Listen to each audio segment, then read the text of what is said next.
FPN 소방방재신문의 간추린 소식을 전하는 주요 뉴스 브리핑의 박준호 기자입니다. 뉴스 브리핑 시작하겠습니다.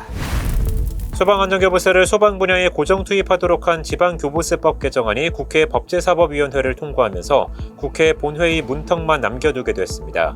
이 개정안이 국회 본회의까지 통과하면 지난 10년 동안 시행령에서 한시적 일몰 규정으로 운영되어온 소방안전교부세 배분 비율 조항의 논란은 원천 사라지게 됩니다. 환경부가 지난 18일 경제관계장관회의에서 온실가스 감축을 위한 수소 불화탄소 관리제도 개선 방안을 발표하고 국가 온실가스 감축 목표를 달성해 나가겠다고 밝혔습니다.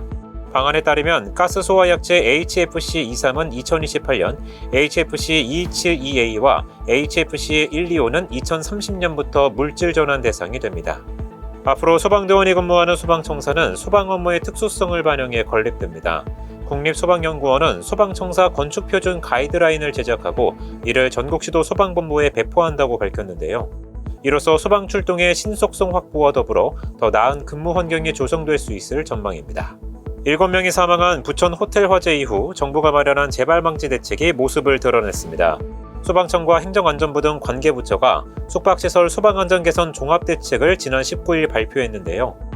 대책엔 스프링클러 설치 시 지방세 감면과 화재 보험료 할인 추진 등 시설 안전 강화뿐 아니라 소방대원의 현장 대응 체계를 대폭 개편하는 내용이 담겼습니다. 집중 조명합니다. 소방청이 건설 현장의 화재 피해를 막겠다며 개선한 방화포 설치 의무 규정을 놓고 혼란이 이어지고 있습니다.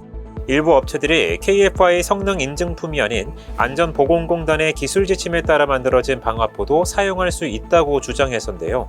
이에 대해 소방청과 안전보건공단은 방화포는 건설 현장의 화재 안전 기준에 따라 KFI 성능 인증 제품을 반드시 써야 한다는 입장입니다. 이 부분 취재했습니다. FPN 소방방재신문이 올 한 해 소방 분야에서 화제가 된 주요 이슈를 정리했습니다.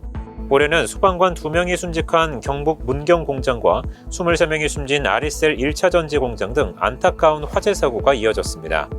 전공의 사증 여파가 소방에도 영향을 미치면서 응급실 뺑뺑이는 더욱 심화됐고 공기호흡기의 공급 밸브가 얼어버리는 문제가 불거지며 현장 대원들이 큰 불안감에 빠지기도 했습니다.